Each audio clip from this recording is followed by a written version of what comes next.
বুলেটে ঝাঁঝরা বুকের এক গঙ্গা রক্ত প্লাবিত হয়ে পরাধীনতার বাঁধ ভেঙে এনেছে সূর্যপূর্ণ গৌরবের স্বাধীনতা তরণী।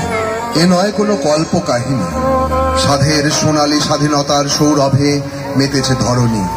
সৃজনশীলতা আর উদ্ভাবনে সভ্যতার শিখর ছুঁয়েছে মানুষ। তবুও অন্যদিকে হায় রে সুচেতনা, তুমি কি দূরতর দ্বীপ রয়ে গেলে কিছু দুষ্কৃতী স্বার্থান্বেষীর কাছে। হীনতা, হিংসা দেশ আর লালসার কালো ধোঁয়ায় রুদ্ধশ্বাস সমাজ, কলুষতায় মজে বুঝি রুদ্ধ প্রবাহিনী। মানুষ বড় কাছে, অমানবিকতা আর প্রকৃতির বিরূপতার রোষানলে হাহাকার উঠেছে।